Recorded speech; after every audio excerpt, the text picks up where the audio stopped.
Hi friends, how are you? Fine. Very good. So here we begin. Today we can see again, as we begin we can see again how that man, the man with clear blue eyes, rimless spectacles, short, size is short size, and then is a very shy. He's not importunate, but somehow he wants to meet. It's a diffidence vision. We studied that word diffidence, that means shyness. You are shy to meet him, not able to take the initiative, the first step to go towards him and talk to him. So as a whole, he is timid. Timid means, he was afraid of strangers, it seems.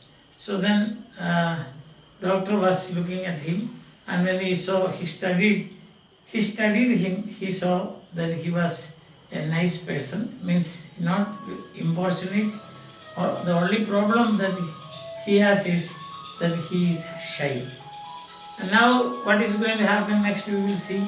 Before that, the difficult words here, not difficult words that you know already, but still we are going to revise. Voyager. Voyage means travel by sea or water, travel by water. Anyone, that is voyage means. Then voyager means one who travels by sea or on water. It can be by ship or boat, or it can be any vessel that you would like, that is voyager. One who travels by sea is voyager, that's all. And famous voyagers, Vasco da Gama was a great voyager. Understand? Then obviously means clearly. Very obviously, the class is very happy, very cheerful today. Everybody is smiling and laughing. So obviously, the class is very cheerful today. You can say like that.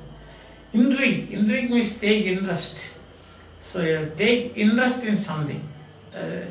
Start taking interest in something. You are laughing and smiling. Intrigue me. You are laughing and smiling. Intrigue me. I take interest in that. I just want to know what is the cause behind it. Understand? Intrigue also has got a bad meaning. Means making scheme, or you can say planning to hurt somebody, to create trouble for somebody. But that is not the meaning here. Here it means take interest. As I said, I am intrigued by your behavior today. So I just want to know what is the reason why you people are very happy. Okay, next is steward. Steward means the person who is appointed to look after passengers. That is his business to see that they are alright, they are comfortably traveling. So that is steward means. Steward. You have got in train TTR and so on. Not exactly steward, they are not stewards, they are TTR, but at the same time, they will take care of you also. If they are suburb means urban. So you get the word urban means city. Suburb means semi-city. Semi-city means area nearby a city. Not a city asset, but nearby place, suburb. Every city has a suburb. There will be main city, the nearby places are suburbs. Carry out means put into practice. We have to carry out our plans. Means we have to put our plans into practice. You have to carry out our scheme. You have to put that into practice. Or you have to see that it is done. That is carry out. And whisper means speak in a very low voice in somebody's ear. This is whispering. This.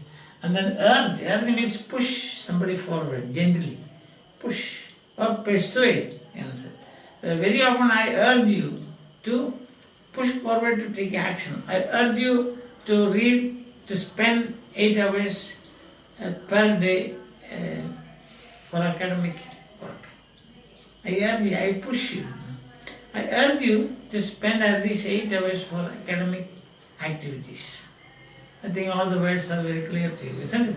Okay, so now the simplified version of what we are going to do today. On the third day afternoon, Dr. Cronin saw his fellow traveler, fellow voyager. Fellow voyager means the person who is traveling in the same ship. Fellow passenger in the bus means all the passengers other than you are your fellow passengers. Means they are all traveling in the same bus. So here we are, saw his fellow traveler looking at him with a strong desire to meet him. So third day, first day nothing happened, second day all these problems come up. Problems means he wants to meet Dr. Cronin. Third day, said on the third day, afternoon, Cronin saw that he was again trying to meet him. His wife was with him. His wife, Dr. Cronin asked his steward. Steward is the person who is appointed to look after that the passengers are comfortably traveling. The steward about them. The steward told him that they were Mr. and Mrs. John S. So now in the story, we first time come across the names of these people, Mr. John and his wife, Mrs. John. They were from a small area near London. They are Londoners. Means they are from London, but not the city, but nearby area. Therefore, nothing happens.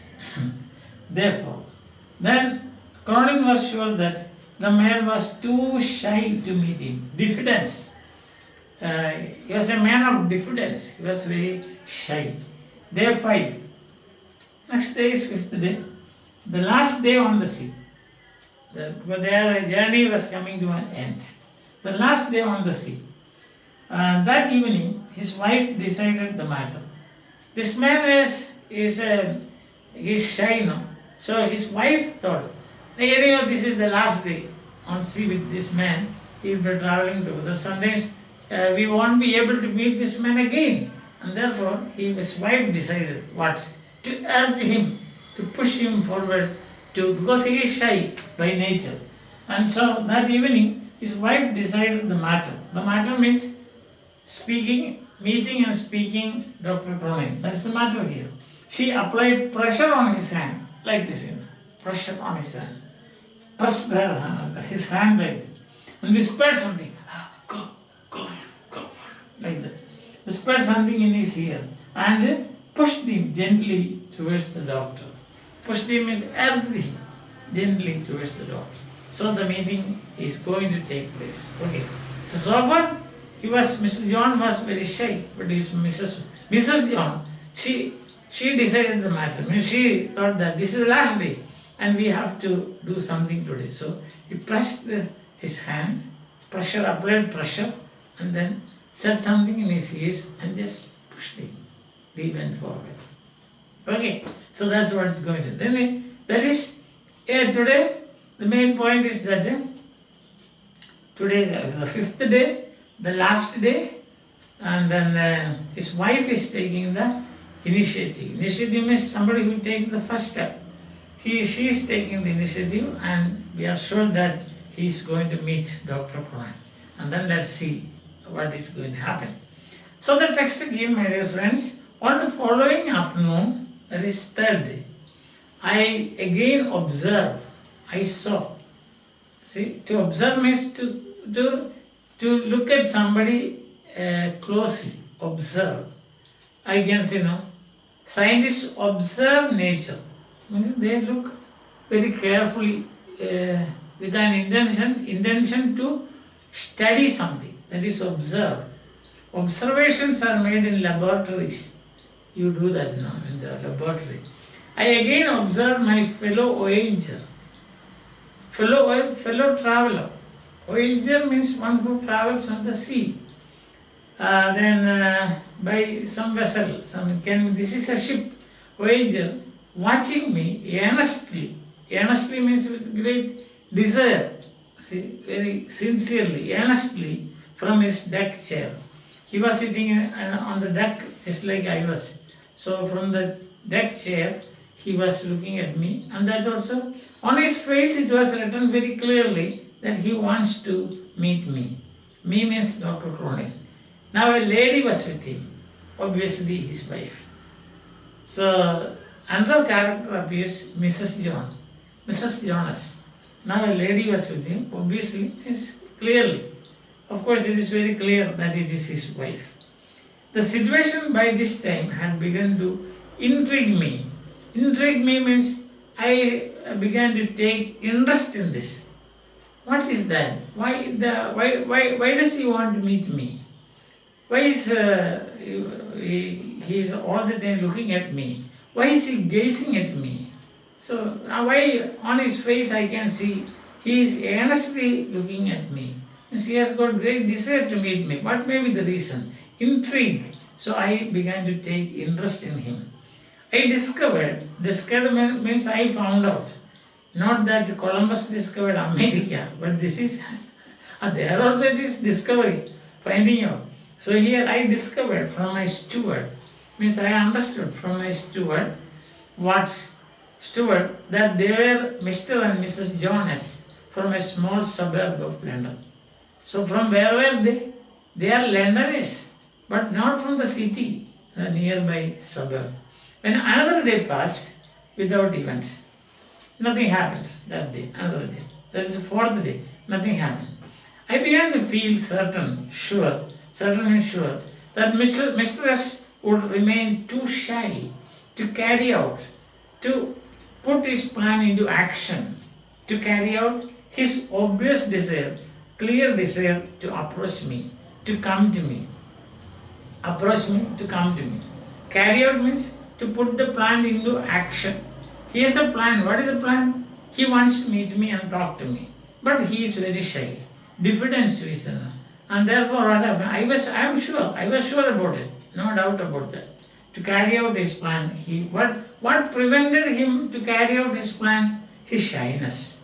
However, on our first final evening, the last day at sea, Mrs. S decided the match. It cannot go on like this now. So final, but tomorrow we won't be together. Today is the last day. So Mrs. S came forward. She took the first step. With a firm pressure on his hand. His means Mr. John's hand, her husband's hand, and a whispered word. So I told you, speaking a very low voice in his ear, he urged her husband, pushed her husband towards me as I passed along the deck. As I was passing along there, she gently pushed him towards me. So that is how. Who took the initiative to carry out the plan? His wife, that is Mrs. John. That means comparatively, who is more shy? Husband is more shy, and the wife not that much. So she took the initiative. She applied pressure on his hand, said something in a very low voice in his ears, and then gently pushed him towards me. Towards me means towards doctor. I think now it is very clear to you. So what is happening here is they are going to carry out the plan. Okay. Then what is it? What in questions you can ask like this? What intrigued Dr. Cronin? That he was watching me earnestly from his deck chair, and his desire to, on his face it was written, his desire to meet me. So he was always earnestly watching me. That intrigued me, and his wife also was with him. So two things made him take interest in this couple. One, his desire and his earnestly observing me. Secondly, a lady with him, that is his wife. And that is why. Then what did the steward tell him about these people? The steward told him that they are husband and wife. They are from a suburb of London. A small suburb, we can say a small town of London. That's what they said. Then, what more is it then? I began to feel certain that Mr. S would remain too shy to carry out his plan. Why did Dr. Cronin think that he won't be able to carry out the plan? Cronin thought like that because he found that Mr. John was very shy. Too shy means very shy. And what happened on the final evening at sea? On the final evening at sea, Mrs. John S. decided the matter. How did Mrs. John S. Take the initiative, or how did Mrs. Jonas try to carry out their plan? She applied pressure on his hand, whispered a word in his ear, and then urged him forward or pushed him forward. What was their plan? Their plan was, what was the plan they are intending to carry out? Their plan was to meet Dr. Cronin and to talk to him. So the whole issue is centered on this. How to open a dialogue with Dr. Cronin. How to open a dialogue with a fellow voyager. Who was Dr. Cronin's fellow voyagers? Mr. John and his wife, Mrs. John. All the answers we have, all the questions we have answered. I think things are very clear. The central idea here is the attempt made by Mr. John and Mrs. John to approach Dr. Cronin and talk to him. Something very important. When Dr. Cronin saw the earnestness on the face of Mr. John, it began to intrigue him. Intrigue means he began to take interest in the couple. And the steward tells him about them. They are from London and so, that means suburb in London, etc. I think things are clear to you. You are following me, okay? And enjoying also my classes. Very good. Thank you very much. Bye. Keep attending.